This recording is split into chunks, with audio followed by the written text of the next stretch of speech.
최양전.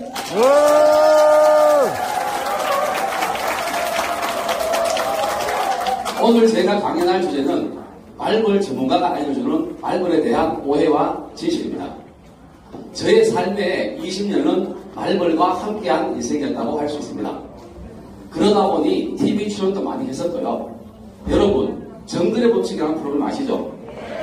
저도 출연했었고, 여러분들이 잘 아시는 개그맨 김병만 씨와 함께 촬영한 공생의 법칙이라는 프로그램이 내일 저녁 9시에 방송됩니다.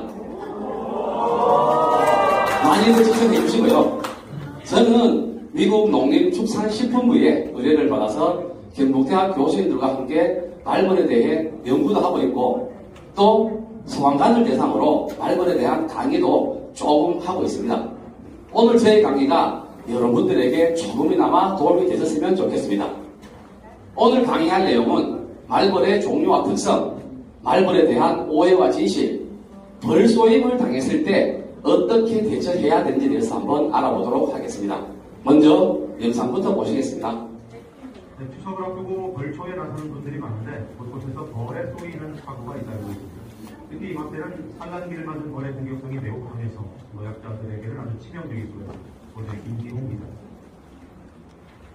전북 영주에서 벌초를 하던 40대 남성이 벌에 쏘여 의식을 잃은 겁니다. 벌이 5단으로 들어가 수차례 쏘였고 알레르기 반응까지 더해져 이 남성은 결국 숨졌습니다.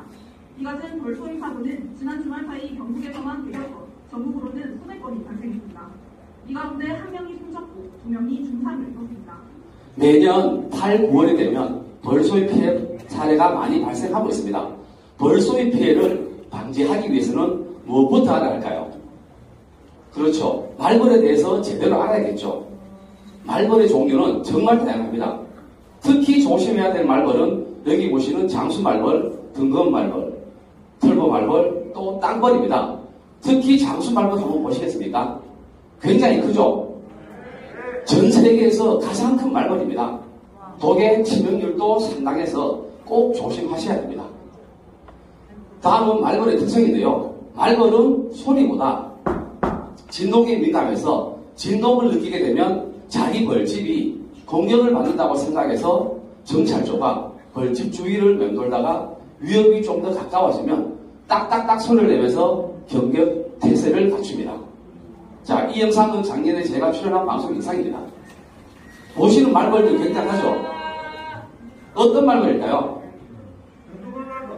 외래종 등급 말벌입니다. 몸집은 작지만 집단으로 공격하는 습성이 있기 때문에 더욱더 주의하셔야 됩니다. 말벌의 천적은 곰과 오솔입니다. 이 천적들은 검은색 털이 있기 때문에 말벌들이 검은색에 더 많이 반응하거든요. 영상을 보시면 말벌들이 검은색에 더 반응하는 게 보이시죠? 벌초나 등산할 때 밝은색 옷을 입으시는 게 조금은 더 안전합니다. 저희들의 말벌 보호복이 흰색인 이유도 바로 이 때문입니다. 자, 그럼 말벌들이 가장 왕성하게 활동하는 시기는 언제일까요? 말벌의 생애 주기를 보시면 8월 중순쯤 말벌의 성숙기가 끝나고 10월까지 왕성하게 활동합니다. 지금 이 시기가 바로 말벌의 경계 기간이다라고 생각하시면 됩니다. 최근 5년간 벌쏘임 환자 수를 보게 되면 말벌의 경계 기간인 8, 9월에 집중되어 있다는 것을 볼 수 있습니다. 자, 그럼 이제 본격적으로 말벌에 대한 오해와 진실 4가지에 대해서 한번 알아보도록 하겠습니다. 첫 번째, 질문 하나 드리겠습니다. 꿀벌은 독이 없다. 있을까요? 없을까요? 있다. 네, 정답은 X인데요. 꿀벌에도 독은 있습니다. 꿀벌은 말벌에 비해서 독의 양은 적지만 자신이 평상시에 알레르기 반응이 있다면 조심하셔야 됩니다. 위험하거든요. 자, 봉침이 얼마나 위험한지 한번 보시겠습니다. 부산의 한 가정집에서 봉침을 맞은 주부 7살 박모 씨가 숨졌습니다. 고혈압과 당뇨병을 앓던 박 씨는 알고 지내던 정모 씨를 찾아가 손가락 등 10여 군데 봉침을 맞았는데 30분 뒤 의식을 잃고 쓰러져 병원에 옮겼으나 사망했습니다. 벌침의 독을 이용해 염증을 완화해주는 봉침 시술은 디스크와 관절염 등의 효험이 있지만 알러지성 쇼크 등 부작용이 발생할 수 있습니다. 하지만 정 씨는 관련 검사 없이 시술한 것으로 전해졌습니다. 영상처럼 꿀벌에 대한 잘못된 인식 때문에 매년 동침 사고가 끊이지 않고 있습니다. 두 번째, 벌에게 쏘이면 침을 제거해야 할까요? 정답은 세모입니다. 반은 맞고 반은 틀렸기 때문입니다. 꿀벌과 말벌의 침의 구조는 이렇게 생겼습니다. 좀 많이 다르죠? 침이 박히는 경우는 꿀벌이고요. 박힌 침은 칸으로 긁어내어 제거하시면 됩니다.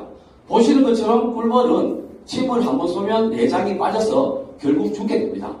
하지만 말벌은 침이 막히지 않고 여러 번 쏠 수가 있어요.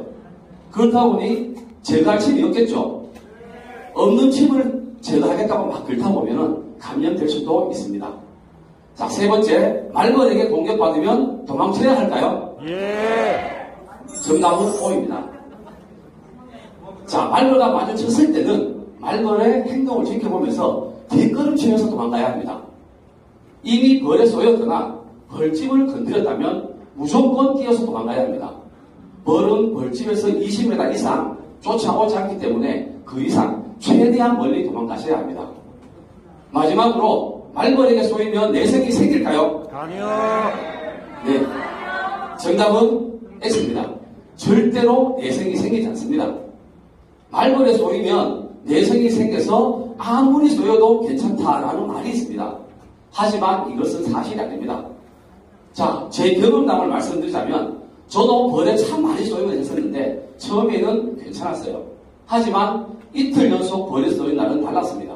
갑자기 손발이 저리기 시작하고 기침이 나면서 호흡이 가빠지더라고요. 이것이 바로 저의 첫 알레르기 반응이었습니다. 그 다음부터는 벌에 한번 쏘이면 10분도 지나지 않아서 알레르기 반응이 나타나고 지금은 벌똥만 스쳐도 알레르기 반응이 심하게 나타나거든요. 그러니까 쏘인 횟수와 심각성 사이에는 강한 상관관계가 있다라고 말씀드릴 수 있습니다. 특히 자주 많이 쏘인다면 알레르기 반응이 심각하게 나타나고 따라서 치명률도 높아지게 됩니다. 자, 그렇다면 알레르기 반응에는 어떤 것들이 있을까요? 아나필락시스, 쇼크, 두드러기, 호흡곤란 등이 있는데 여기서 특히나 조심해야 될 것이 바로 아나필락시스입니다. 아나필락시스는 독, 음식 또는 약물에 대한 심각한 알레르기 반응인데요. 혈관 부종이나 호흡곤란, 구토, 빈맥 등의 증상이 있고 심각한 경우는 사망에 이르기도 합니다. 보통 이러한 증상들은 15분 이내에 나타나고 더 빨리 나타날 경우 증상이 악화될 수 있으니 최대한 빨리 병원으로 가셔야 합니다. 자, 다음은 벌쏘임 대처 방법에 대해서 한번 알아보도록 하겠습니다. 알레르기 반응이 없다면 쏘인 부위에 얼음찜질을 하고 항히스타민제를 드시면 됩니다. 하지만 알레르기 반응 중 어느 하나라도 나타난다면 신속히 119에 신고하시거나 병원으로 바로 가셔야 합니다. 자, 이 주사기 보이시나요? 저희의 생명줄입니다. 에프네프린 자가주사기라고 하는데 쇼크를 늦춰주고 보시는 것처럼 휴대하기 쉽습니다. 말벌에 쏘여서 알레르기 반응이 나타난다면 자, 뒷부분 노란 캡을 열고 허벅지를 찌르면 됩니다. 저는 매년 2-3개씩 구매해서 산에 다닐 때 꼭 가지고 다닌답니다. 저처럼 말벌 알레르기가 있거나 벌초 대행하시는 분들, 산에서 일하시는 분들은 하나쯤 구비해 두시면 좋을 것 같습니다. 끝으로 오늘 강의 내용을 정리해 보도록 하겠습니다. 말벌에 대한 오해와 진실 4가지 여러분들도 함께 따라 읽어주시기 바랍니다. 첫 번째, 꿀벌에도 독은 있다. 두 번째, 말벌은 침이 막히지 않는다. 세 번째, 말벌에게 공격받으면 도망쳐야 한다. 마지막으로 정말 중요합니다. 벌독에 대한 내성은 네, 그렇습니다. 벌은 자주 쏘일수록 위험합니다. 꼭 기억해 주시기 바랍니다. 오늘 저의 강의가 도움이 되셨고 유익하셨다면 큰 박수 한번 부탁드리겠습니다.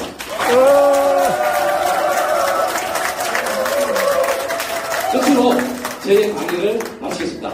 감사합니다.